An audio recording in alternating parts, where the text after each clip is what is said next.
Hi, everyone. It's Tuesday, March 3rd, 4 p.m. This is a call to order for the Nantucket Finance Committee. I'm going to do a roll call vote, excuse me. Martin McCarroll, Here. Joe Wright, Here. Joanna Roche, here, Peter Schaefer, Here. Anthony Gudemund, Here. Chris Glowacki, Here. and Jeremy Bloomer. And I see Jeremy's name. And I think that's it, for purposes of the minutes. We also have for staff, we have Stephen Hunter here in the room. Our fine CFO, Brian Turbert, as well. We have Andrew Shapiro. And, online, it looks like we have Sue Carmel. We have town council. Hi, Mr. Giorgio. Thanks for coming. And I think that's kind of it for staff. Okay, let's get going. We've got quite a few motions to go through. This meeting's being audio video recorded. Can I get approval of the agenda? So moved. Second. Martin, Aye. Joe, Aye. Joanna, Aye. Peter, Aye. Anthony, Aye. Chris, Aye. Jeremy, Aye. and Jill's and I. I'm gonna open this up for public comment. And I'm gonna close public comment. Okay, so we are going to look at a number of different articles today, a lot of them finance related, and so I believe Brian is gonna open this up. Sure. If you wouldn't mind, Sure. And we're gonna Stephen will put them up in the order they were on the agenda. and that way you all see the amounts. Yes, and then any other staff for any of the articles that are also here as well. So the first article that we're asking for you to vote on today is the revolving fund limits, Article 4. Stephen, if you want to just go, so beach improvement, we're recommending a spending limit of 750,000. Community recreation programming, 100,000. Conservation fund, 35,000. Septic system inspections, which primarily is for the payment of staff from the Board of Health. It's an allocation into that revolving fund, 225,000. Seasonal food inspections, 80,000. Seasonal employee housing, which is for town or for, yes, 60,000, sorry. The sewer and I'll make one note here, sewer and public works housing, 650,000. If you remember, we had set that spending limit last year at 650,000 as well, because 550,000 of it will be used for the should Island Home pass, it will be used to move to the unit from Sherburne Commons to the Hillside location. It was authorized this year at the same 650, but since it didn't pass, we won't be spending to that level, so that money will still be available for next year. I'm sorry. Well, what does it mean for? It's a portion of that money will be used to move the houses from Sherburne Commons to Hillside. So we're having sewer, the housing, that revolving fund contribute some money towards that move. Low Beach housing, 75,000. The operational adder, 250,000. The airport fuel revolver, the last few years, we've set it at 6 million and they've reached it and we've needed to come back. So I want to thank the airport for looking at that again, and they've recommended $8.5 million at that. So hopefully that will get us through the entire fiscal year. Employee housing, 100,000. Concessions where the rental payments go from the 3 leases that we have, 400,000 there. And then electric vehicle charging station, which is, Stephen, that's a new one this year, right? Okay, so 16,000 for that, because we are starting to charge after at the electric vehicle stations. That is a new revolving fund, and you'll read the note at the bottom. We do have to authorize that in Article 70. So consistent with prior ways that we've done this, when we're adding new revolving funds, we do put them in to set the limit in Article 4. And then we make the note that in Article 70, there's the bylaw amendment to establish those revolving funds. The same with tax title. This is a new fund. We can charge for properties that we put into tax title reimbursement for the cost, including any legal fees, recordings, filings, title exams, or legal notices. This happened with the change, I think in the last year or two to the tax title law.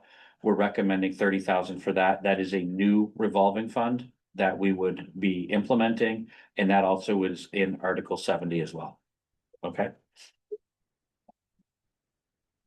Are we comfortable, Madam Chair? Yeah, go ahead. If oil goes to 85 or 80 bucks, is that if amount? what? If oil goes to 80 or $85, I assume that's where the jet fuel comes from. They are comfortable with that number, and as you will recall, through you, Madam Chair, to answer that question. During the year, if there is a need to raise the spending limit. We can come back to both the finance committee and the select board and get approval to raise it, so. We are comfortable at this point, given the way that they manage their fuel purchases. Oh, And- you just raised it. Yeah, and there really would be no way to figure out what's gonna happen anyway, so it's just. So we are comfortable at this point with that recommendation, yes. Okay, and is that it for the revolving? That's it for the revolve. Yep, Okay, So we're voting on this, yes. motion to accept the revolving accounts. I second. great. On your motion, Peter? Aye. Joanna, hi, Joe. Oh, Jeremy has a question. That's his hand up. Jeremy, is it really gonna affect our vote? No, but I thought we already did the airport thing the other day. We did, but but they have to allow them to use it. So we increased it the other day, but now this just. The increase would have been for the current fiscal year, not Right. Yeah. this. Oh, This is for fiscal 27, remember? we're just we have giving not- them for, yeah, because we're gonna come up short this time. Yes, that's correct. Yeah, gotcha. So, okay. Martin? Aye. Anthony? Aye. Chris? Aye. Jeremy? Aye. And Jill's and I. Right. Did you have another question about it, Jeremy? No, I can't see you because we're looking at the motions on the screen. Okay, great. So moving on to Article 7. Article 7, Stephen, is Amanda on? Yes, she is. So Madam Chair, I'm gonna let Amanda Perry, our HR director, go through Article 7, which is the personnel compensation plans for a variety of positions that are listed there. She'll take you through if there's any changes or recommendations for the motion. Okay, great, Amanda. All right, thank you, Brian. So Article 7 establishes approved hourly compensation rates for positions that are otherwise not covered by a collective bargaining agreement or other town compensation policies. And these positions listed do not include benefits. This year, we're not proposing any changes to Article 7, other than under Schedule B, Schedule C, there is an increase in the town clerk annual compensation. Okay. Can you scroll up? I know everyone's seen it, but doesn't have to look at it again. People do tend to call this article a town meeting, and I'm always find it kind of interesting that they will just ask about certain Give particular, somebody a raise. yeah. Yeah, In prior years, we did schedule adjustments based on the increases in the minimum state wage, but there has not been any changes, so we didn't propose a change. In addition, we look at market data, and so we didn't have any rate changes to propose for this year. okay, great. This, I mean, this is just a curiosity Sure. question more than anything else. Is that realistic that you're not gonna have to raise these salaries? I'm just thinking about the environment we're in right now. I mean, I have no way to judge this whether, but If they start paying $50 an hour for the people in Wisconsin to throw people off the stuff walk, we might have to raise our. exactly. But other than, I mean, they look fine, but it's unusual, I think, not to raise salaries. they was wrong to Schedule B. So, Maybe Amanda. I'll also mention that we're in the middle of bargaining our union contracts for our full-time positions. And we're also mindful that these non-benefited, non-union positions should not exceed comparable union position rates. Makes sense. Okay, Motion to adopt? second, on your motion, Peter, Aye. Joanna, aye. Joe, Aye. Martin, Aye. Anthony, Aye. Jeremy, Aye. Chris, Aye. And Jill's and I. Thank you. Thank you, everybody. And I am with these, since Brian's in person especially, it's fine, I think, to jump in and ask you questions as we go. Absolutely, yeah, yeah. If that's okay. Yeah, it's just a lot easier because some of this is technical. That's fine, absolutely. Okay, so we're Yeah. on to Article 17. Sure. So, Article 17 is a supplemental appropriation for the Public Works facility improvements. I'm just gonna take you through what the funding is. And then Drew, Patnode, our DPW director, is on the call, on the meeting as well, if you have any questions about it. So the supplemental appropriation, you will remember last year we had put this forward as a debt exclusion and it unfortunately was not successful. The amount is the same at $1.2 million, and we have made a decision to fund that with certified free cash. So if the committee has any questions about functionally what that $1.2 million is gonna cover, Drew is here to answer those questions. That got approved at the capital. committee. Right, that's correct. But we didn't know how you're gonna fund it, so that's really good Yes. to hear that there's no borrowing involved. Wow. What does the Way certified to go. add to it? What was that? Why do we need what is Well, certified? because it's certified free cash, it's called certified free cash that is done effective as of July 1st, 2025, that we can spend in this fiscal year. Okay, It doesn't exist until it's certified. It does not exist until it's certified. Correct. So. If there's no questions, then we would ask for a positive motion as written on the screen. Does anyone have any questions? Do you wanna, I mean, we have seen it before. I'm not, you know. if Yeah, you wanna talk about it. Capcom's recommendation was that a smaller facility be considered. Well, we didn't have to look at the larger facility this year. We really just looked at the design money. Yeah. But, and Drew can talk about it more than I can, but he actually has a work group put together and there are some comments made about that and there's some, good stakeholders on that work group. I'm on that work group and it's been a really good discussion and I think, you know, not feeling so much like we're starting over, but we're really considering like, how can we do this? And how can we do it so that people. Someone should support it? go see what Toscana has. Just because that was the comment that sunk it last year. Yeah, well, there was a lot on last year and I think maybe probably wasn't a great time, in my view, there wasn't a great way to explain it to people about the need for it. It was kind of like, oh, look at this great facility. People think everything's being thrown at them at one time. And it's. Yeah, I think there was a lot last year, you know, with How much different is it? there's a lot on this year too, so that might be for the foreseeable future, but. Yeah, Drew, do you wanna comment about it? Let me tell more about the work group and. Sure. Yeah, thanks, everybody for having me. Yeah, I mean, obviously, the project doesn't need much introduction. This is unfortunately the third year that we're seeking the exact same amount of funding. I will say, you know, that $1.2 million ask 3 straight years, I think speaks to, you know, our efficiency as far as advancing the design and, you know, not really being wasteful. So there's, you know, but quickly to recap, there's kind of a 3-phase design process. There's schematic design and, you know, programming, and then there's design development, which since last town meeting we have finalized. It's much more detailed, but certainly not nearly complete. You know, structural, electrical, site plans, all that stuff. You know, this time last year going to town meeting, we had a site plan, some floor plans, and basically rendering. But to Jill's point, I think the biggest thing that we've done with the help of the town manager, we put together a work group, like an advisory work group, which is a really nice cross section of our, you know, local community. So as Jill mentioned, she's on it. Bobby DaCosta, a couple other folks that I think bring really valuable different viewpoints as far as what should or needs to be included in, you know, such an important facility. And ultimately, the biggest goal is to make sure that if we get this $1.2 million, we'll spend it on designing a facility that is truly needed and is, you know, justifiable as far as what we need as a department and to serve this community. And so ultimately, I've said this a couple of times at the work group, we want to make sure that we're all pointing at the same thing far out on the horizon. Ultimately, our architects and engineers, they'll design us whatever we want them to design us. but I don't want to be inefficient and be paying them to go in circles because we're not very clear as far as what building elements and what parts of the facility we want incorporated.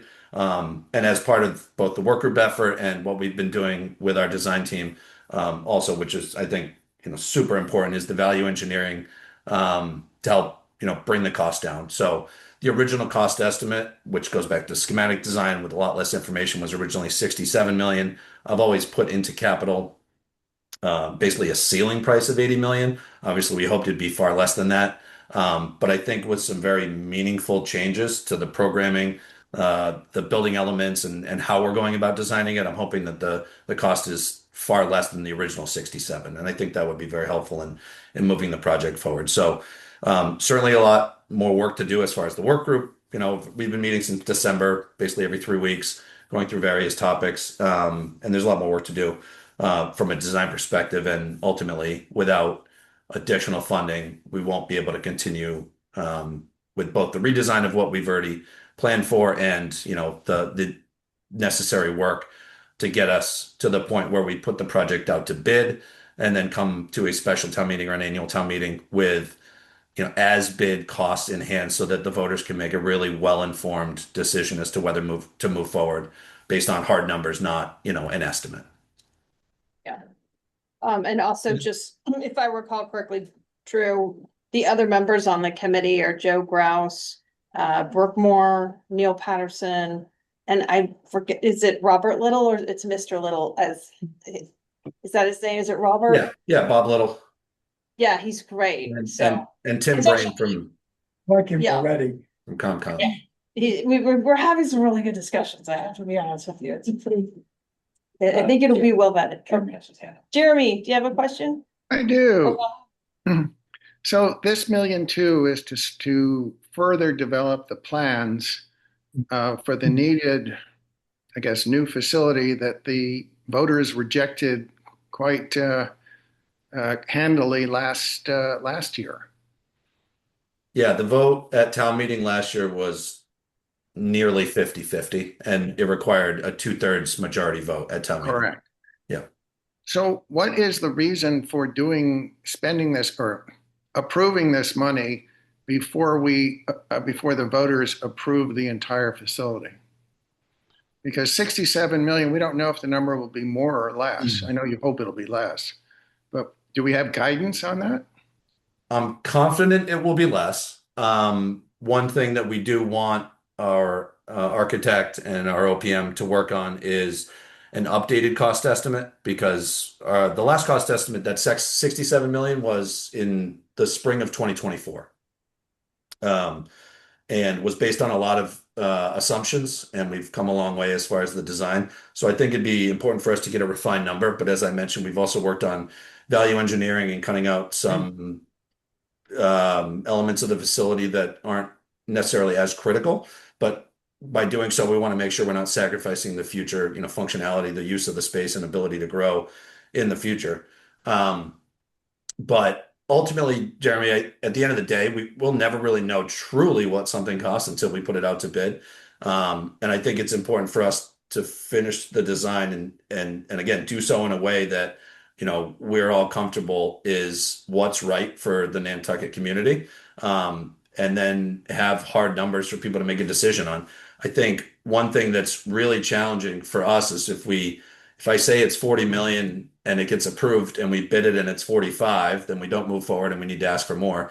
The last thing we want to do is ask for 75 and not nearly need that much, right? So I think always it's best for us to have hard numbers or, actual numbers rather than estimates that are too high or too low, because that's us shooting ourselves in the foot either way. And this requires, Brian, 51% of Yeah. the voters? Yeah. Because it's not borrowing. Borrowing attached to it, so it just requires a simple majority. Anthony?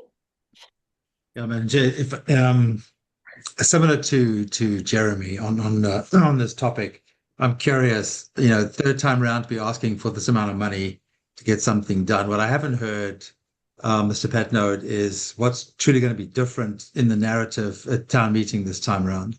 And as I recall the conversation last year, it was, it got shot down for it's too big, it's too complex, it's too much money, we don't have the details.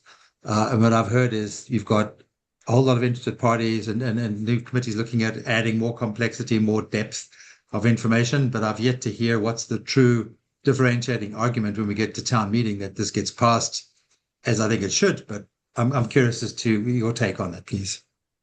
Yeah, I mean, one thing I think is tough is to have 3 minutes at town meeting to cover a project, a problem, this issue as complex as it is.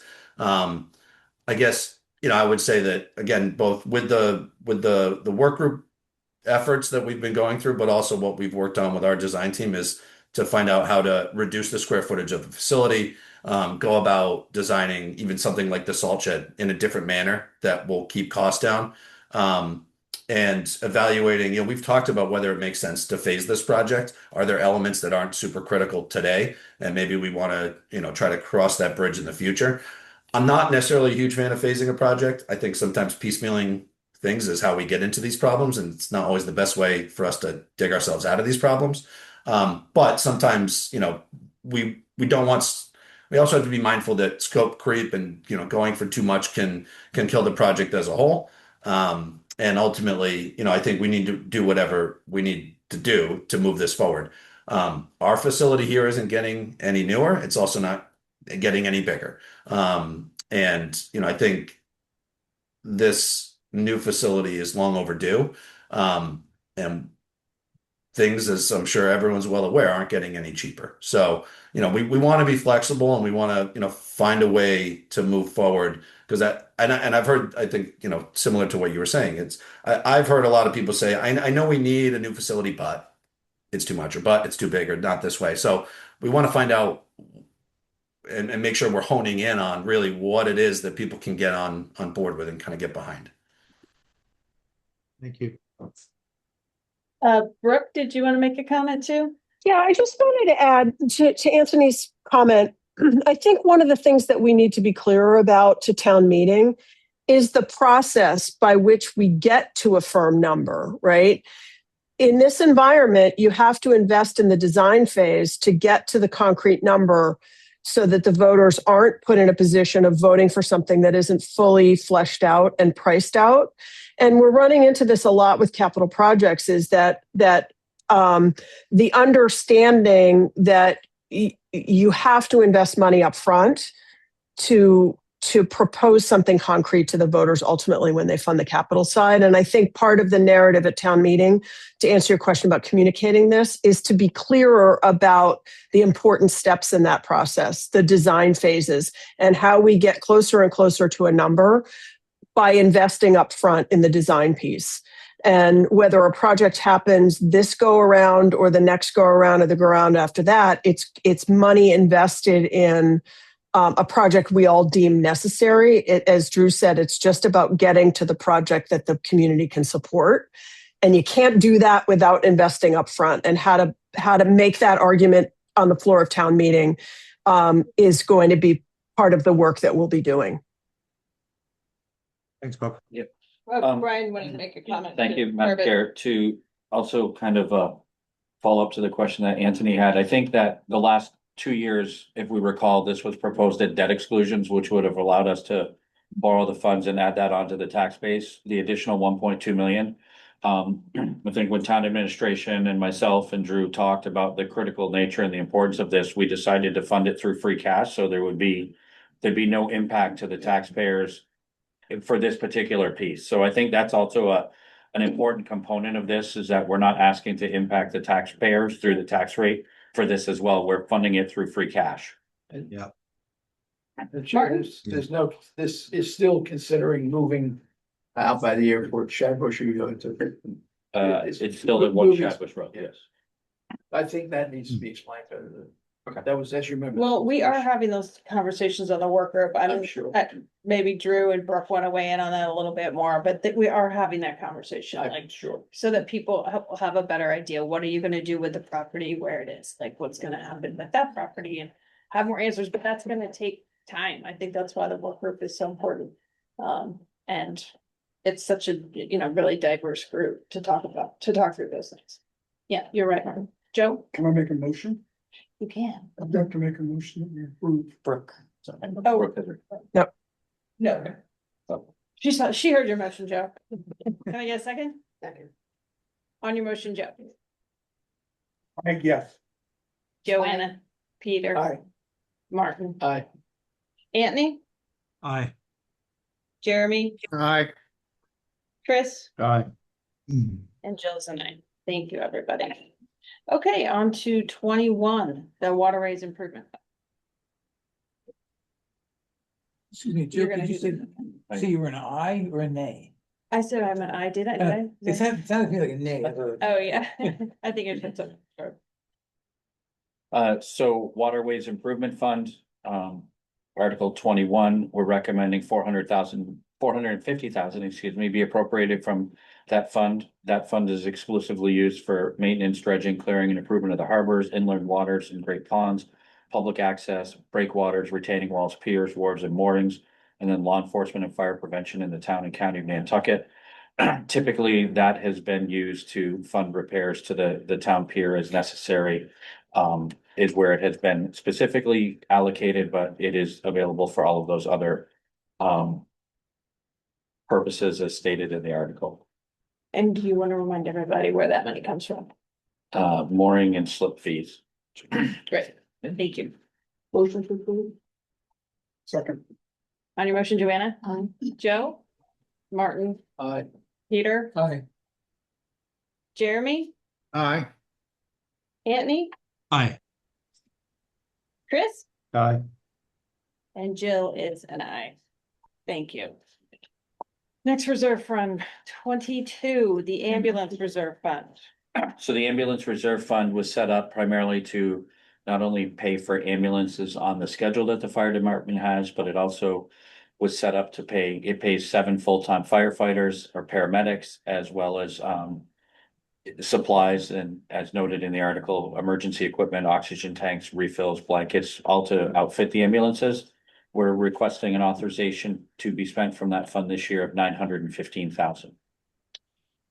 So question. Yes. Why would we fund full-time positions through that fund? Just because that fund is accruing that much money in it? It's accruing that, and it otherwise would have to put all of those 7 into the general fund, and that would put a very large strain. And then we wouldn't have anything to spend this on.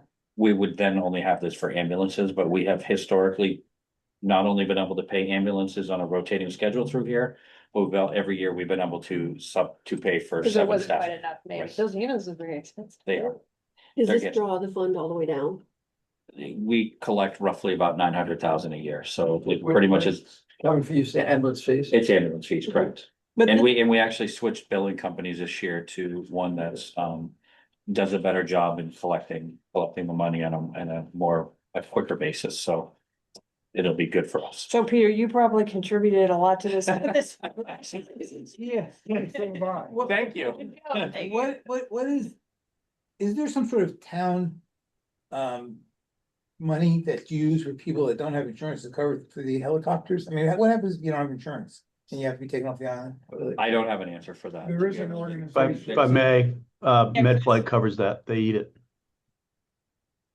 They do it Yeah. as a. There's- They have an. There's also a volunteer organization that will do that, will take you off island for, if you can't afford to get off the island yourself. Yeah. Yeah, you gotta move fast. I'm trying to get a great name. They're amazing people. Yeah. On that flight. That's Over here. Motion to accept. Or Jeremy. Jeremy has a question. Jeremy, you have a question? Yes, I do. Brian. Is this the operating expense for a year, or is this a capital improvement or capital expense? And then there is another pool of money from the revenues that come in. I just wasn't clear. So through you, Madam Chair, this is the operating expense for fiscal 27. And there- If we were going to allocate for an ambulance, that would be part of Article 10, and the funding source would be noted as the ambulance reserve fund. But this is purely operating expenses for the year. And I remember from last year, you charge about $1,500 a ride. Is that correct? There is a rate schedule, and it depends, through you, Madam Chair, it depends on whether it's basic or ALS service on what those charges are. Because they do differ depending on the service that's being provided. And the That's- revenues were 900,000 and the operating expense are about the same here? Correct. Got it. Thank We you. project that, we'll bring that in, yes. But everything's gonna be ALS, isn't it? And that kind of a dull. That's why It's we're, more expensive. that's why we're certifying and getting as many paramedics as possible, because there are unfortunately, ALS is necessary for the provision of the services for people. Oh, Brian, what does ALS stand for? Advanced life support. Got it. Well, they all start out with BLS, I guess, right? Correct. Basically. Yes. And then does this also pay for other, so it's the full-time, does it also do some overtime pay? It will pay for overtime in there for the 7 that we assign into there. Oh, just for them? Yes, yeah, Oh, correct. so it's not just like an overtime? No, it is not. We assign all the personnel costs to the 7. And we, just as I think as we've discussed with the committee before, it's the 7 newest. Because they're the lowest. Right, those are the 7 that we put in there, and we assign the overtime or certifications or everything for that into that fund as well. And the 915 is projected to cover that for next year. Okay, that makes perfect sense. Just a quick question, Madam Chair, if I may. Then the 7 people you just mentioned, you said you assigned the newest people in there. Does that mean the newest, most junior? Because when I look at that 7 full-time firefighters, EMTs, ALS trained people, and then I look at the 915, everything else, it doesn't look like that's a lot of coverage. The 7 newest are also the 7th, for lack of a better term, Anthony, the lowest paid. And so they Got it, may not yeah. all be ALS on there, so the 915 does cover that. Okay, that was when you mentioned the newest. Okay, all right, got it. Thank you. Well, it says up to 7 full-time, Mhm. but they can be part-time. It can sign 7 full-time. Okay. But you can do part-time. I just. We don't have part-time ambulance positions. They're all full-time, so. Okay, I thought that there were some part-time. Okay, I move to approve. second, thank you, Second. Joe, on your motion, Aye. Joanna, Aye. Peter, Aye. Martin, Aye. Anthony, Aye. Jeremy, Aye. Chris, Aye. and Jill is an aye. Thank you, Brian. Next up, the ferry embarkation fee, Article 20. And also tell us where that comes from, which I think everyone knows, but it's good. So the embarkation fee is the 50 cents on the ferry tickets is where we collect the money. We're recommending $200,000 be appropriated from that fund for the purpose of public safety protection, emergency services, and other purposes allowed by applicable law. We typically, as most people recall from discussions on an annual basis with the committee, this funds the CSOs in the downtown area. It funds the first 200,000 of those starting on July 1st. And after we reach that $200,000 limit, the rest of the CSOs are then backfilled back into the police department budget. Right. Motion to accept Article 23. You got a question, Jeremy? Yeah, I remember last year, the 50 cents, somehow that it's split 50-50 with Hyannis, whatever the amount is. And Brian, I seem to recall that the reason we didn't raise it anymore was because Hyannis objected. Is that correct? I forget how many communities are involved. I think the town manager will correct me, but it requires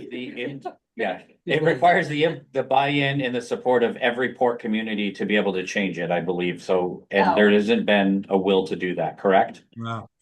Wow. You wanna, our town manager's on. Yeah, so in order to change the fee, legislation is required. There is pending legislation right now to increase the fee. It hasn't progressed. It's best if all the port towns agree, but they don't necessarily have to. And I'm not sure what split with Hyannis means, but they also get a fee. Everybody gets 50 cents on where they're embarking. Do we, as a town, and I'm just curious, write a letter supporting that, like to Julian Sear, or we make comments? If we were going to support an increase, we would convey that to Senator Sear and Representative Moakley. At this point, the recommended or requested increase is something on the higher end. I want to say it's about $3. I'd have to double check the legislation. It came to the board and there was a concern because they could apply to commuter books, and there was a concern about economic impact to islanders. And so it's a federal tax, it's No, collected it is- locally? No, it is not a federal tax. It's not a tax. It's just a surcharge on the ferry fee. But it requires a federal approval or just a state? No, it's by legislation, I mean state legislation. Got it. All right, thank you. Thank you. Motion to. Any other questions on that? So if it's $3, does that apply to a single person who's driving on the boat? You know, no car or anything like that, they're paying I think that's $3? round trip, isn't it? Let me It's per person, per trip. Oh, So $3, what does it cost for a basic ticket on the big boat? Depends, I think it's 37. 18 or whatever it is, you'd add $3 to it for the embarkation It's a fee. giant They increase. only charge you 50 cents. Yeah, they're only charging 50 No, cents no, I'm now, just thinking right. about, yeah. That legislation is proposed to $3, but I don't, as the town manager said, it hasn't moved very Right. far. But the Highline pay charges that too, no? Yes. So, Yeah. $3. That's, I forget that captain's view. That goes to the community. $30. Brooke has her hand. It just- Okay, Brooke? some serious money. Just gotta make a choice. I just wanted to fill you guys in on the discussion at the select board level on this topic. We're not opposed to an increase. Obviously it hasn't been changed in a long time, but it's a very huge step. And there are folks in our community who can't afford the High Line and they rely on the steamship even as a passenger ferry. And so to have that level of a percentage increase in their effective ticket price for getting on the boat, or a family going off with their car, paying that for every kid, has a differential economic impact depending on where you are on the income scale. And so the select board really felt that an increase of some sort, but not to that level, makes sense. But it is the legislative sausage making that happens at Boston. And it doesn't look like it's going anywhere too fast. So we're keeping an eye on it. Thank you. Move to approve. Second. Thank you. Joe, on your motion? Aye. Joanna? Aye. Peter? Aye. Joe has to get. Anthony? Aye. Jeremy? Aye. Chris? Aye.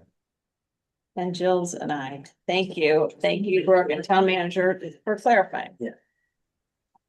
Okay, we are at 28. Are you doing? Work off paper. Work off. So 28, which Stephen has up on here, is the acceptance of the Mass General Law for the expansion of the tax work-off program, and usually currently is to eligible seniors. This request is to accept the legislation to include qualified veterans, and I believe that we have both Melinda Ernst Fournier, our treasurer, online, as well as Jericho Mealy from Human Services to walk you through this. Mindy Ernst Fournier, Treasurer and Deputy Finance Director. This will expand the senior work off to include veterans. They can work a maximum of 100 hours and receive no more than state minimum wage. So it would be a $1,500 maximum benefit off of their taxes for working those 100 hours in one of our departments. I see. Okay, thank you. You're welcome. Peter? How many people take advantage of this now? Jericho, could you? I can speak to that.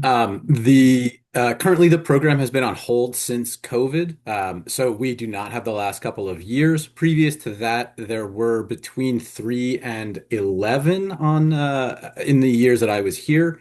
There are eligibility requirements which restrict participation by a fair number of seniors on the island.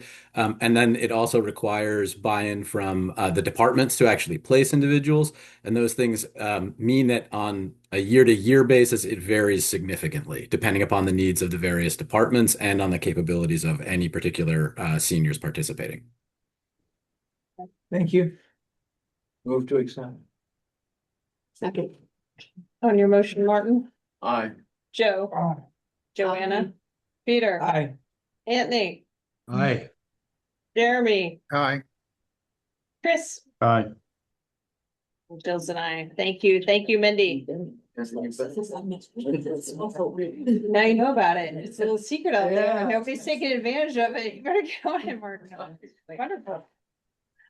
Okay, we're gonna now look at the Betterment Loan Program for the septic system, and we have Andrew Shapiro Yeah. So Article 32 would renew that program, and Andrew Shapiro here is to. here to talk about it, and I'm also available to answer any of the other questions that I have. Sure. Hi, everyone. I'm Andrew Shapiro, the Environmental Contamination Administrator with the Health Department. I'll just briefly talk about the Community Septic Management Program. This is a program that's administered by the Massachusetts Clean Water Trust and the Massachusetts Department of Environmental Protection.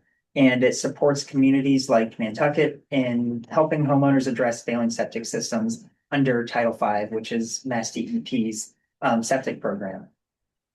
Failed septic systems can lead to contaminated drinking water, unhealthy water bodies, and environmental degradation. And this program essentially provides the town with a low interest loan to then issue betterment loans to homeowners, making it easier to afford essential septic system repairs or sewer connections.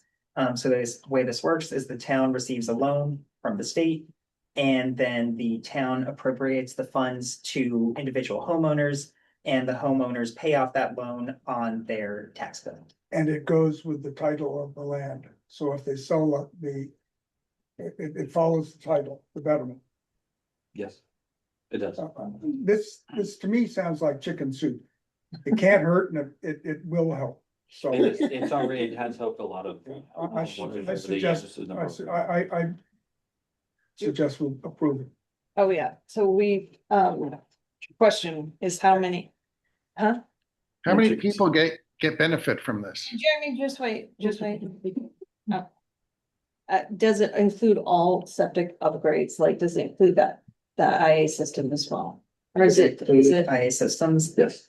Yeah. It has in the past. Yeah, because they're more expensive and I Right. just didn't know. And is there any requirement, like a residency requirement to apply? I actually don't know that off the top of my head. There's an income requirement. Yeah, I was gonna ask you about that. There's got to be something. There is an income requirement. Brian, do you want to talk about the income? We could ask later. I I have just a thought I'd question. ask. Is there a cap on how many people can apply for this? So there's $2 million proposed here. So it's capped by. So the cap is the amount of money depending on the complexity and cost of the system. Absolutely. So the cap is really the 2 million. When we get to that, if it's Yeah. 100 people or 200. And are people who have previously been hooked to, like, people who are in, say, that place where they should have already done this, are they still eligible for this? Or is this, Yes. okay, And how do you prove income on this? Have you proved There- income? There's income requirements from both the borrower on this as a range of your percentage of the income. And there's and then there's a cost in the town. The as to it. bottom is attached. But how do you do that? How do you test income? There's a range of, within the guidelines that the Board of Health uses to approve, there's a range of what documents Okay. will suffice to that, and then those guidelines also tell us what we can charge the homeowner as well because we are allowed, depending on the income level, to also charge an additional interest for the administration of the program, but on the lower income levels, we don't get that same flexibility. Okay. Thank you. Jeremy, did you have a question? Yes, what do we charge? What do we get charged? And what are the constraints and how many people use this program? They're in the material that we got. There is at 120% of the area median income. Mhm. There's a 0% at 180%, but less than 120%. It's 2%, and above 180%, it's 4%. Thanks. Good work. And there's a rate at which the town gets paid by the same standards. So the numbers are different, but the same basic process. How many people do use it? I don't know how many people use it off the top of my head. We'd have to go look. This is the third tranche, or the third round that we've done and gone to the state for this, participating in this program. So I'd have to go back, but we can come back to you with the How much number. money did you use the last time, you know? We have requested each time that we've done this, it's been $2 million. Have you used it? We've used every penny of it. Yeah. Yes. It's a good thing. No, I'm all in favor of it. I'm just curious for them. Yeah. It can do. Okay. Yeah. Motion to approve Article Second. 32. Right. On your motion, Joanna, Aye. Charlie. Aye. Martin, Aye. Peter, Aye. Anthony, Aye. Jeremy, Aye. Chris, Aye. and Jill's an aye. Thank you. Thank you. And thank you, Andrew, for coming in person. We get high marks for that. I'm not involved with Article 35. The stop sign. Oh, yeah, I don't, Mr. Flaherty's not here yet. Oh, he's not. Okay. He had a meeting and wasn't sure he could come, but he was okay if we moved forward, I think. So, Mike Burns, I believe he's on. Yes. Mike, did you want to give us an update about the traffic safety work group? Yeah, just to follow up from the last time I met with you all, Traffic Safety did review the report that was supplied by Mass DOT to justify the all-way stop control. We did read through the recommendations. It did include a recommendation based on two of the warrants, safety and sight distance. So because of the high crash numbers, it was in compliance with warrant A of the justification because of the sight distances are substandard. It justified warrant B.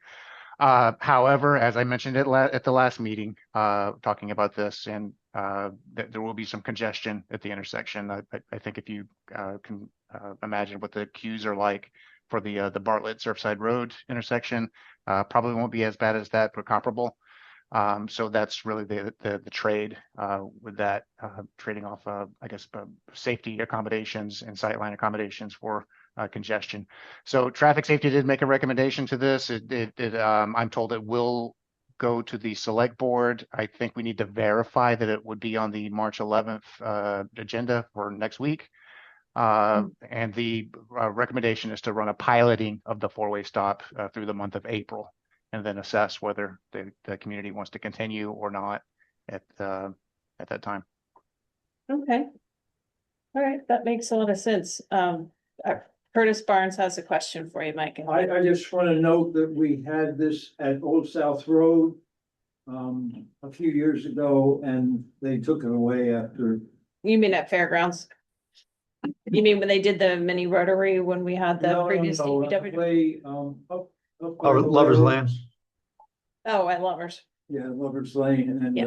it was taken away after a while, but I Yeah. think the pilot's well worthwhile. Yeah, that makes a lot of sense. So with that, can I recommend the committee, maybe we should do a take no action? Because we don't. Is there a sum associated with this? Do we know? I mean, because it says to see what sum the town. will- Well, I'm sure stop sign would be what, $700? I mean, maybe $1,500, it's 700, I think Campbell Sons was $700. And That's an We should have exact Campbell account. put it together. Yeah. I know. It's like, Yes, I was do you just gonna remember say, that?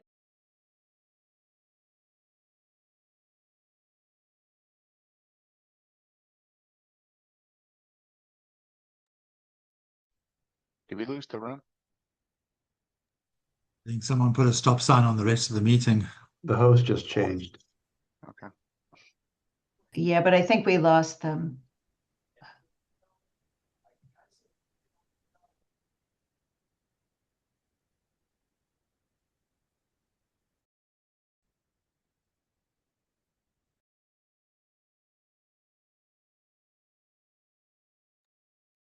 Still showing 20 participants though.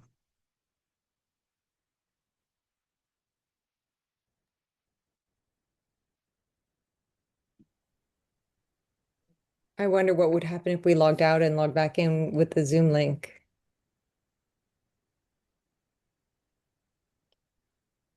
I'll go ahead and try that. Hillary, I believe that we lost the connection to the room. So if you just wait 1 second, I'm going to try to get a hold of Stephen and see what's going on. Okay. I think they're no longer connected to us.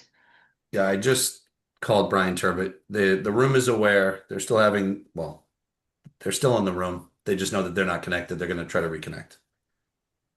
Great, thank you. Someone knocked over the owl. Brian said the computer restarted. It does that sometimes if it needs to do an update. It's very annoying.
that we might be back.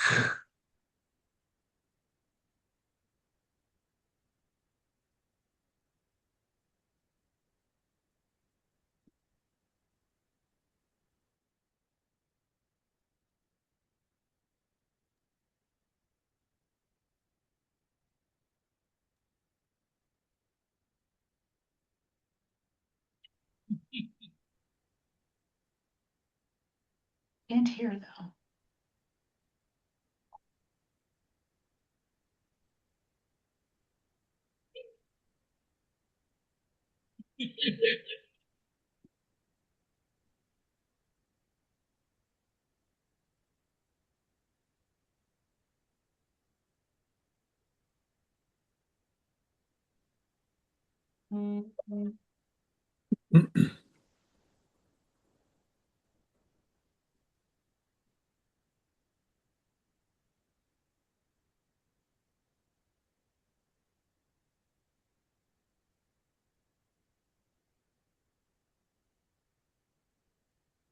I don't think. $10 million. Check. Yeah, but they're gonna dig it up anyway.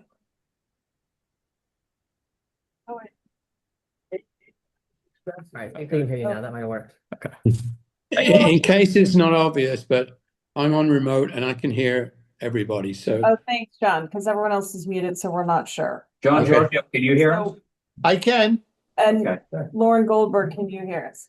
Okay, so then we can. Great. Yeah. So just so y'all know, we went ahead and made some motions, and I'm not joking, we moved on because we did not know if this computer was going to come back to us, but thankfully it did, so welcome back. So we are now on Article 74. I think you all know this is, Jill, if I may, yes, would you want to just summarize very briefly what the votes were so that any members of the public will know what happened? sure. So we did a take no action on Article 35, which is Mr. Flaherty's citizens article about the stop sign. The discussion was basically that we feel the pilot program should go forward. And then we could see if we need to change a motion later or something, but really this is in the hands of the select board at this time. Number 64 and 70 with the tax title revolving fund and the to amend the revolving fund from Article 4 to set up Article 70. Anyway, that one also was unanimously approved.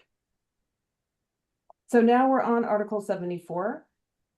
And as you all have read a lot about and seen a lot on this topic, and we have heard a lot at this committee already. So I believe Lauren Goldberg is here to describe to us and go over with us what this compromise language is. And then I think we can ask her questions. Leslie is on, the chair of MPDC, Abby DeMalia is on. And Leslie, did you want us to have Lauren go ahead and speak first? Yes, please. Right. Okay. Lauren, we're gonna have you talk, and then at the end, some of the finance committee members might have questions for you, but I'll let you get through everything first without interrupting you. Okay, well, thank you. I'm glad you guys figured out the computers because otherwise I wouldn't be here. So thanks for having me. I just wanted to explain that I got a copy of the compromise language already negotiated by the petitioners. And so I really tried not to make any substantive changes to that. I did change the form of the special act.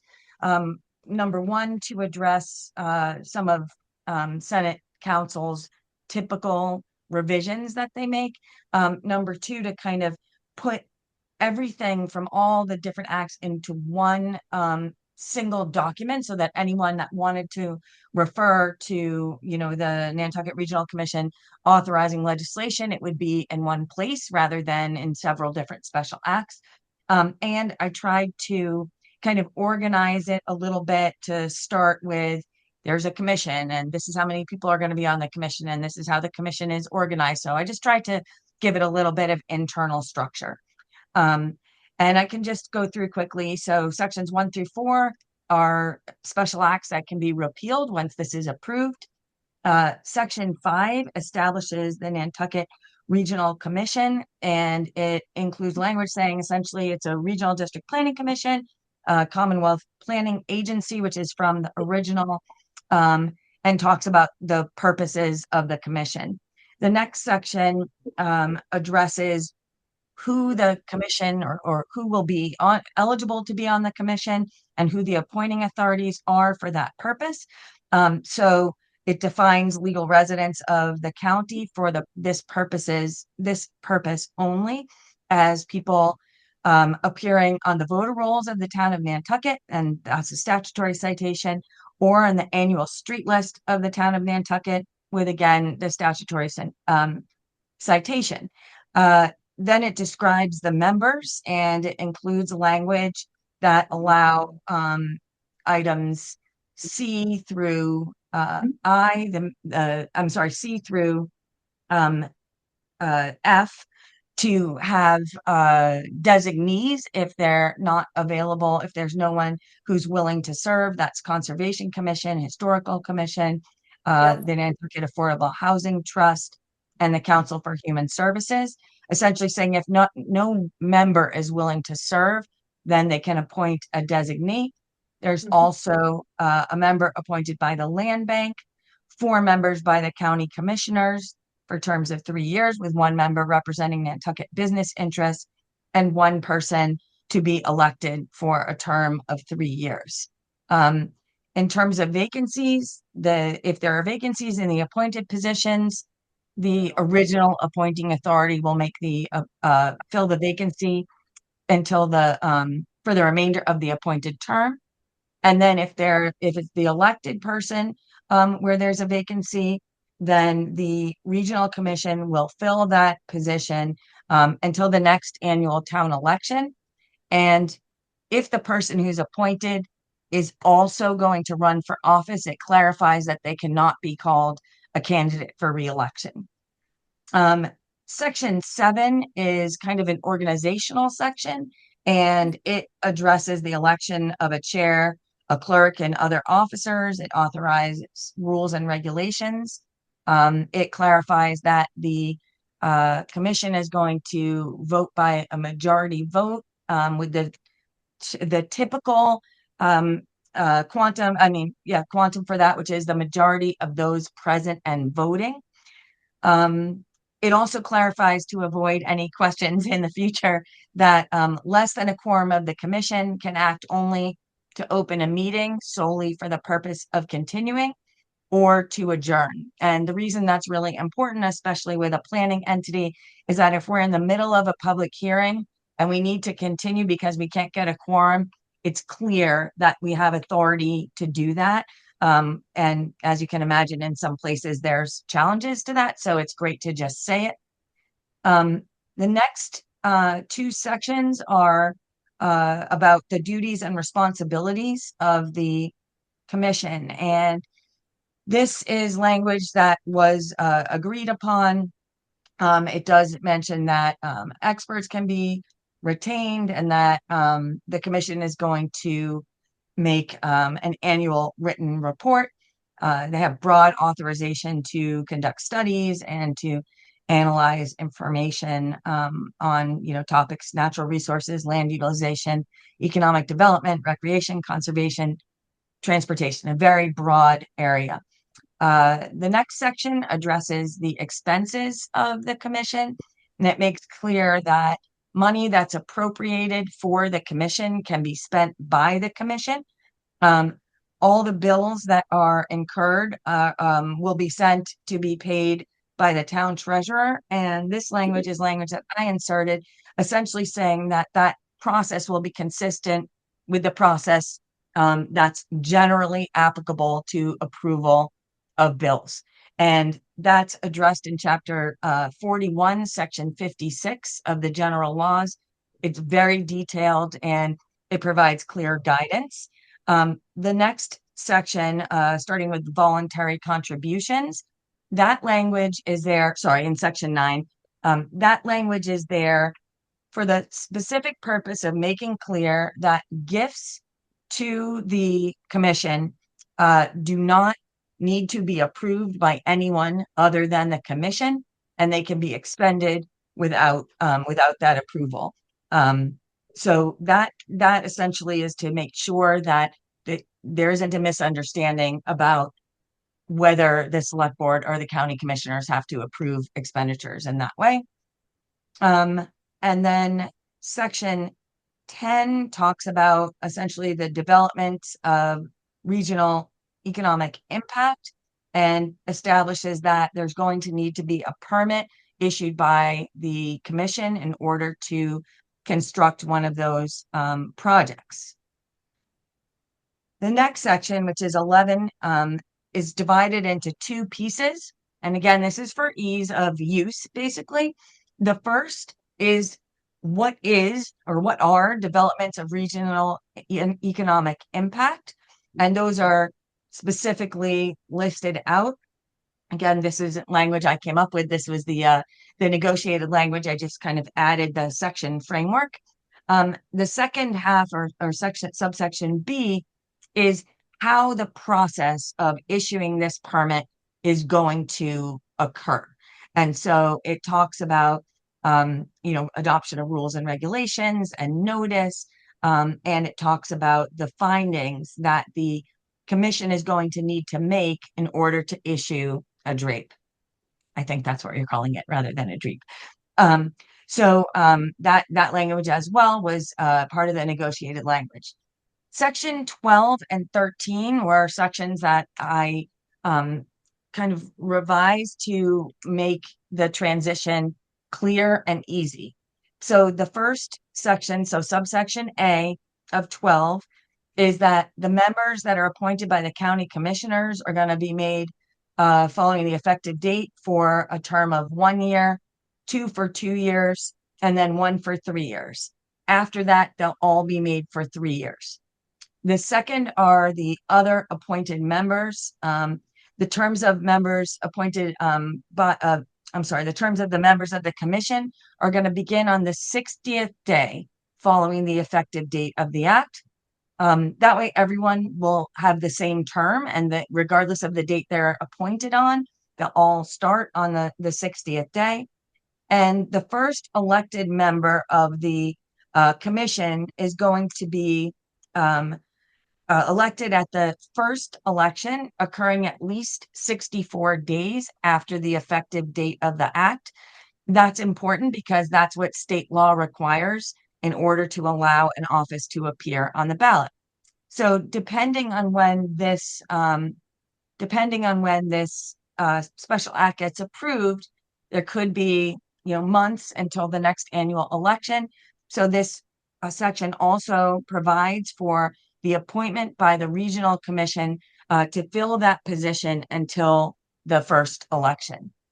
The next section, section 13, is an implementation section.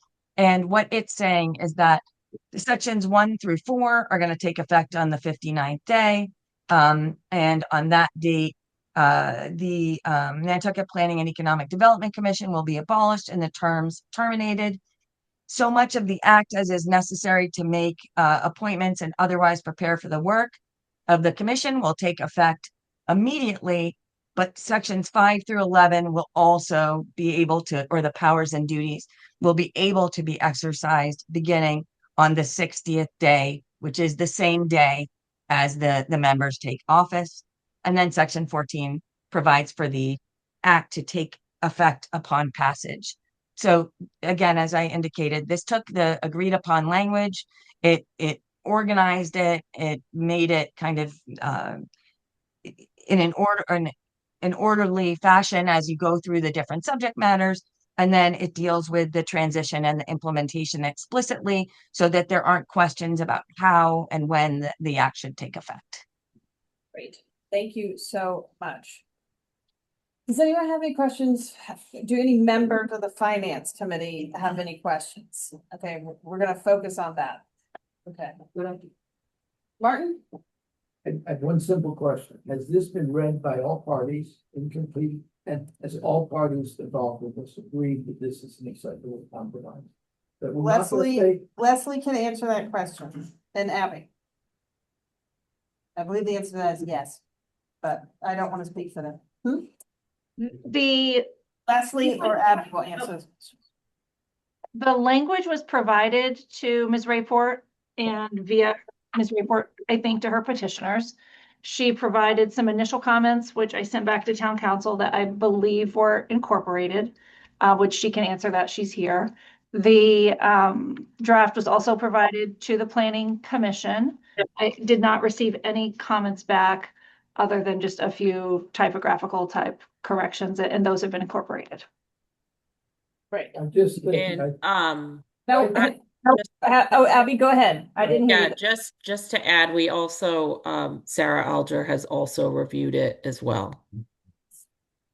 Just point, it looks like there's a typo in this last section 13. That subdivision permission should be all should have some of the R's and C's, it's not to be 50, but. Yep. You've got that subdivision. They had that a Okay, few so, times. Yeah, that's, Yeah. yeah, exactly. With the storm last week, they actually did have to kind of work through things, so. Joe, do you have a question? Yeah, I have a question. This is one of something like 13 or 15 of these kinds of bodies in the state of Massachusetts. Is that correct? Yes, it's one of 13. It's one of 13, and it's the only one that only has one community. Is that correct? Yes. Yes. Correct. What is the number of people in the other 12 on the A commission? huge range of people. Yeah, it depends. Populations are What much is the bigger than- lowest number and what is the highest number?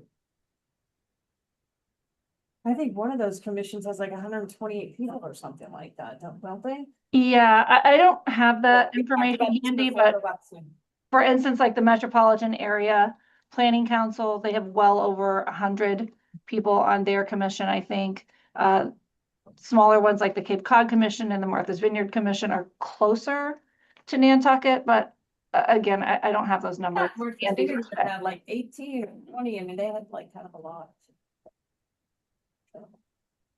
Joanna, do you have a question? Yep, I have a couple of questions. Can you go back to the part about candidates for re-election and I just want to be clear on what that Section 6, means. can you Yeah. pull up section 6, because she was. We went quickly. I want to understand what that means. It says that if there's a vacancy. So if they appoint somebody, I think what this means that they appoint somebody to a vacancy, which the commission is supposed to do. Yes. Then that person can't appear on the ballot as an incumbent. Is that what you're saying there? That's exactly it. Yes. Okay, great. I understand that. The next thing is on the piece about someone is running for the election, what happens if no one runs for the seat? Does someone fill that? Who appoints that seat? Or is there that seat? Or does it, like, what happens? So in elections, the person receiving the highest number of votes is elected. So in theory, if no one's name is printed on the ballot, the person that gets the highest number of write-in votes would be elected to the position. We've had that before. doesn't Mr. Barnes is here, and we rewrote him in to be water commissioner. So we've done that before. So we'll write your name in, Joanna. Welcome to the. At least you get to be on when it's not the alphabet committee anymore. That'd be nice. Peter, question? Comment on a question. It's very sad that we're gonna print this in the warrant and ask people to vote on an article that none of them are gonna understand. We've gone through this so many times. Short-term rentals was the same thing. Is there no way that you can have a consolidated statement of what you put in here rather than having everybody read the entire thing and not understand it? No, because we have to amend the article. No, you have to have this in here. Yeah. Okay, I'm not complaining about that. Sorry. I'm just saying that there should be some, maybe before it, some sort of summary that explains what it is. Madam Chair, There's been a lot printed about this. I don't know that we need to read more about what's. 99% of the people who are going to be voting never saw this. Jill, can I say something? I talked about this with Leslie and I'll defer to her, but I believe the Planning Commission is preparing like a chart of what the old act, how the appointments were made, and then under the new act. So there is going to be information that will be made available in a short and concise format to inform the voters so they don't have to go through the entire special act. Thank you, John. Right. Do any other finance committee members have any questions? No questions, just a comment, Madam Chair, and actually I strongly support Peter on that topic. I read the adjustments that came through prior to this meeting, and I had probably, I don't know, I would have had a whole lot of questions regarding the expansion, the term limits, the lack of term, I mean, just all sorts of things. But I think Lauren's explanation helped a lot. So I do think that when this hits the floor, there needs to have been a concerted effort, and there needs to be a consolidated view, and not that we're going to land up as we have every other time with somebody getting up to say, well, I've got a slightly different interpretation, or that's not my understanding. So I think it's good to hear that there's finally an agreement. Personally, I'd like to hear from Hilary Hedges-Rayport on that to make sure that everyone is actually aligned on this topic. And other than that, I'm good to go. Okay, thank you, Anthony. Jeremy? Did you have a question? You usually have your hand up, Jeremy, so I'm surprised. No, I'd like to hear also from Hillary and see if the parties do agree that this is an effective compromise. Okay, well, she has seen it, so I believe she has. Does anybody else have any other questions? Okay, Hillary, do you want to respond to the three members who wanted to know if you agree to Article 74? Yeah, I would like to respond. And I also have some questions for Lauren just about some Okay, of the look, Hillary, I don't know that we're gonna have time for that because we still have to do one more article. So, and I don't think that's exactly what this forum is about, but let's answer this question and then we'll hear your questions. But this is yeah, so not an okay. I mean, I would like to ask my questions just as part of the public hearing for this motion. But yeah, the answer is that this reflects. Public hearing, you ask. Can you guys hear me? Yes, we can. Please go ahead. Okay, thank you. Yes, the answer is that we've agreed, and this reflects the agreement. And I received a copy of it on Sunday night, and I returned comments. I shared it with the petitioners, gave everybody an opportunity to get back with any comments. I shared comments on it with Leslie and Lauren. All of my comments were accepted. I do have just some questions that I think are really, my questions really are as a commissioner, because some of this, we're taking the opportunity to really update the petition, which hasn't had a go through and an update really in many ways since it was written. I mean, the composition has changed 3 times since 1973, but it hasn't really had a refresh. And I think I really appreciate that Lauren did that, but I do have a couple questions that I think would be useful to have addressed, if you don't mind, Madam Chair. I mean, here's the thing, and Lauren and John, please, Giorgio, please weigh in. If you want to amend this again, we're not going to do that right now.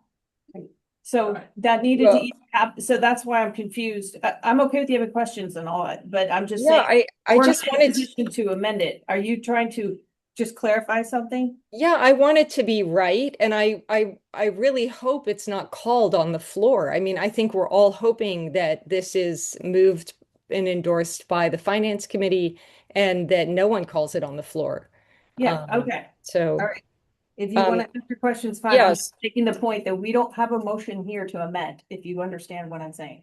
That isn't, yeah? Maybe I could just ask my questions, Jill. Would that be okay? Yes, go ahead. Thank you.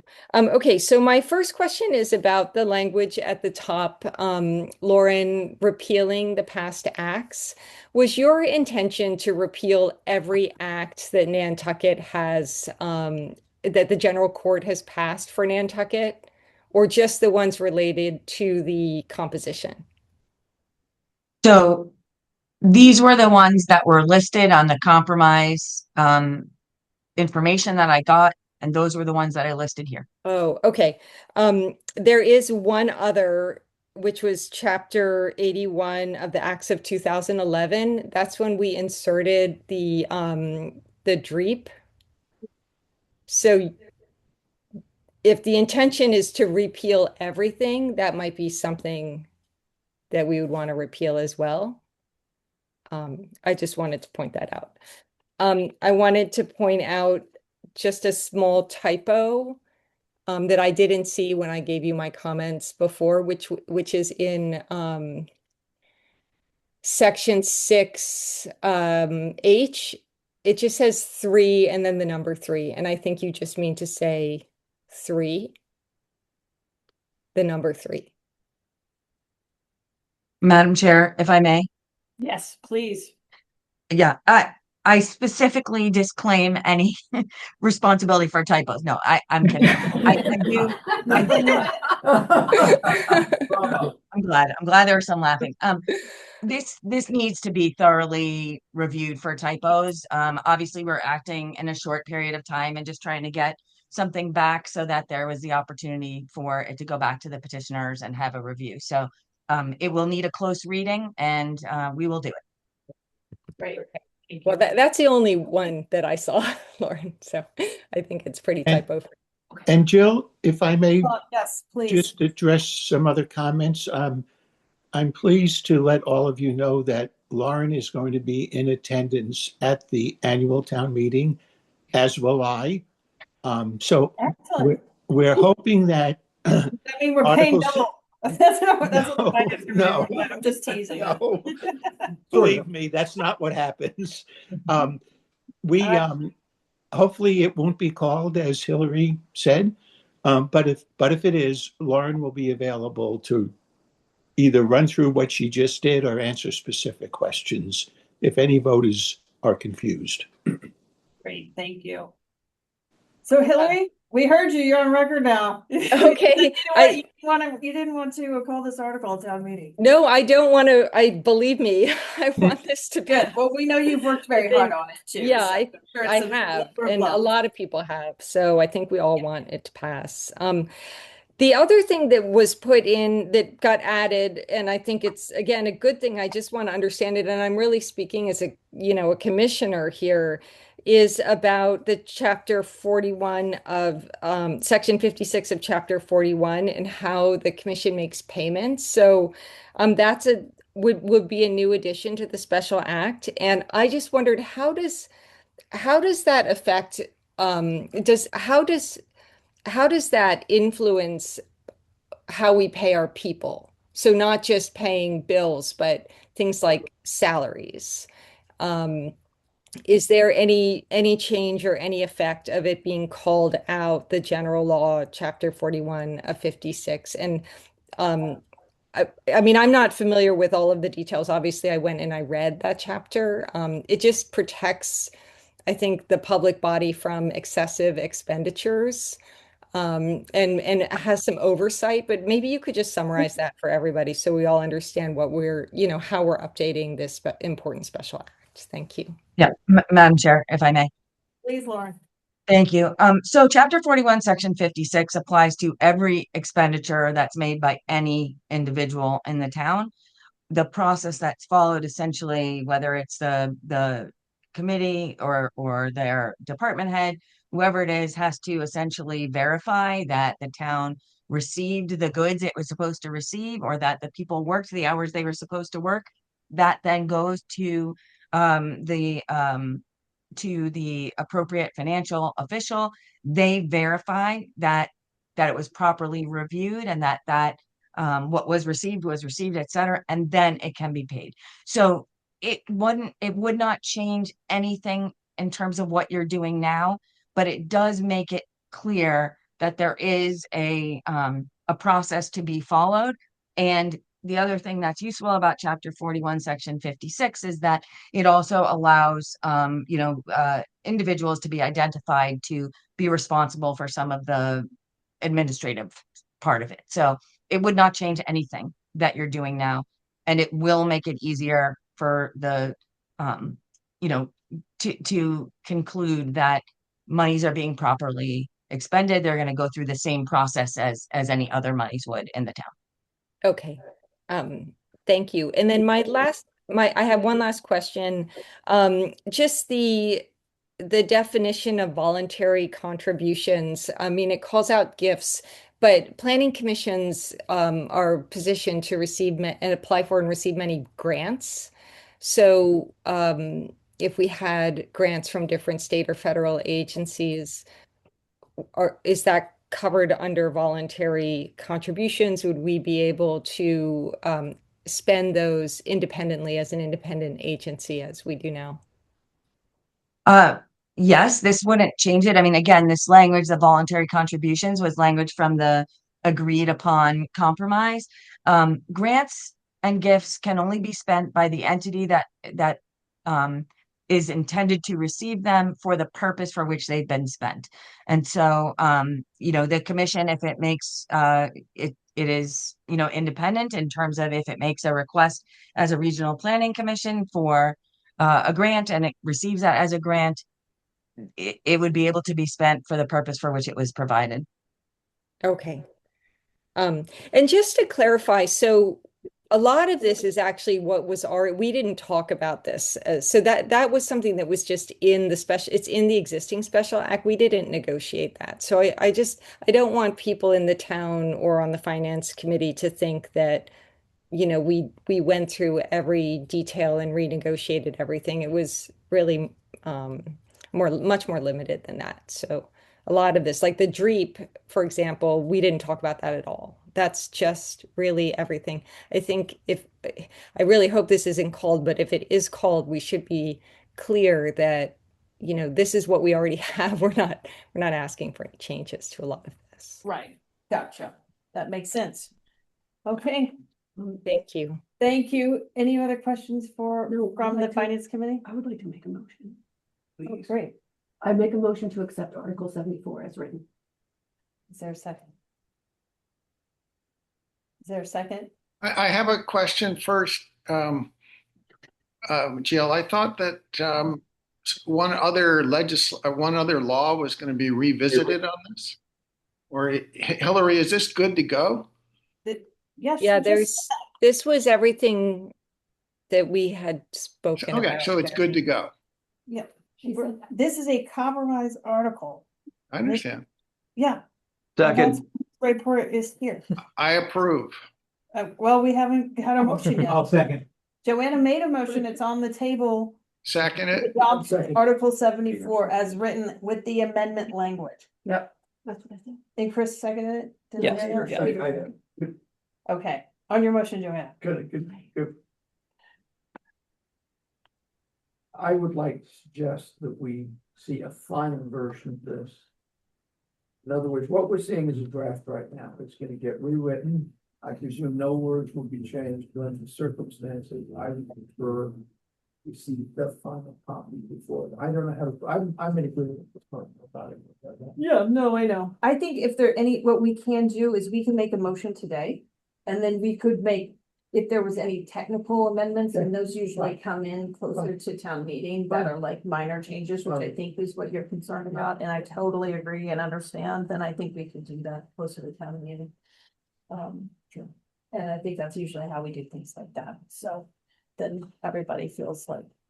Good. Yeah, because we agree, we want it to be right. No one's trying to not do it right, which is why this has been a long involved process for a lot of people to be involved in. Okay, Joanna, on your motion. Aye. Peter? Aye. Joe? I'm abstaining. I think that 13 is too many people for a committee to be planning decently, so I'm abstaining. Okay. I appreciate the work that's gone into it. But I just think that it's way too many people. Aye. Martin? Chris? Aye. Anthony? Aye. Jeremy? Aye. And Jill's and I. Thank you. Thank you, everybody at EDC for all the extra work you put in. Really want to thank Abby DiMolina. It's not easy to chair a big committee and have to manage a lot of people, a lot of viewpoints. But thanks for everybody for putting in extra work. We appreciate it. And on to Article 75. Hillary, are you still on? Yep, I'm still here. Great. And are you recommending that we take no action on this? Yes, I think that is the right motion, given that we're hoping that the compromise motion for Article 74 will pass. So does anyone make a have any questions? to, Chris, are you making a motion too? Move to take no action. Right, Chris, on your motion. Aye. Jeremy, Aye. Anthony, Aye. Peter, Aye. Joanna. Joe. And Jill's and I. Thank you. Excellent. Well, we are, I think, finished with our motions today. Thank you, everyone. For getting on and coming and seeing these through. I think we're cruising through our motions. We'll have a spreadsheet update we can. I think we're at like 57 motions or something. Not a, does that seem right to you? Yeah, that sounds right. Okay. So we're getting close. And on Thursday, we'll have another pretty full agenda, actually, and next Monday and Tuesday are really full. Because we really haven't delved into as many of the debt solutions yet. So, and if anybody has, you know, anything, any information they want before that, or the questions about certain things, you know, start asking now. And then I'm sure Brian and Stephen can dig up some of those. I have one request, and that is that for big projects where we're gonna get some sort of a bid contract. Yep. That we not vote until we have the bid. Yep. I think last year we got sort of. We were right down to what? Yeah. We approved something without the final bid, and then we got the final bid and we didn't approve it, and it was a mess, so I don't wanna go there again. Okay, town manager? That's fine, but that will most likely mean you will make a motion at town meeting Like on the day? On the day. on the day. So we gotta decide if we wanna weigh in on that or not. And that would be for both those articles, right? That's the municipal housing and for RL and home. That we don't think we will have any of those numbers until the end, but by RL and home, I'm talking about the pro forma. We're not talking about the building costs. Yeah. Well, the pro forma, you're not gonna have before your motions need to be final next week. I think the pro forma is going to the board and you'll all be notified about that. Well, I don't have my schedule right now, but I think it's next week. 18th. Or the 18th? Yeah. Okay. Either way, it will be after your motions are done. The bids for Island Home are due the very end of March. They'll need a day or two to sort through those. So, I mean, I suppose you could make, well, I'm just thinking out loud for a second. You could make a motion on, say, Island Home, when the bids are in, prior to the day of town meeting, and we could put it out as, you know, FinCom made a motion on this on such and such a day, FYI public, and have a handout at town meeting or get it out that way, but it won't be printed in the booklet. Okay. Just want everybody to understand that. Oh, what? The pro forma group. I confirmed that the pro forma is gonna be presented to the select board on March On the 18th. 18th. On the right. 18th. Sorry, I thought that Yeah. you were talking to your meeting 18th. No, the pro forma is gonna be presented on the 18th. Okay, so Currently, So why don't you all think about what you want to do? I mean, the RL home, whoever's gonna represent them next week, I'm not sure, maybe that's Libby and Brian and Rick, I don't know. But that would be on Monday. So we could still go through that and you all could look at last year's numbers or I and think pretty we much could, make a guess, yes. but I think we've seen all that before, so I'm really less concerned Brian, about the there would be borrowing an of the bill. interest rate implicit in the pro forma for the financing. interest rate implicitly calculated in the pro forma for the finance. Now, we've actually. I still don't, I don't wanna see it, we have a contract, if I'm just one person, but. Yeah, well, we can just still hear from them Monday, and Yeah. if no one wants to make a motion on Monday, we can delay doing that. But then we could also kind of do what we just did with 74, we could make a motion, and then if you all want to change it closer to the date, you can. So it just depends. But keep all that in mind, because I'm very sympathetic that I would rather see those numbers too, but. So next week's meetings on Monday and Tuesday, they're both at 4 o'clock, Stephen. Yes. So somewhere along the way, I got something at 2 o'clock. We did that a few weeks ago for Yes, but there was something later on. And so and then we have a meeting next Thursday, also at 4 o'clock. That's the joint. And that's, That's what, yeah, Yeah. planning board. Okay, and Sarah alternates. I'm just making sure. Yeah, exactly. So, okay. So anyway, there'll probably be a little bit more discussion on the debt solutions. And When we talking about Somerset Road. Somerset is on Thursday, and we'll Yeah. have, we will have tomorrow, it's being finalized, a short presentation PowerPoint from the design firm and the OPR, Weston and Sampson and Apex Engineering. Okay. Which will take you through and answer questions and hopefully give you the information to make a vote on Thursday. Okay. Okay. right. Thank you. All right. Does anybody have any more comments, questions, thoughts?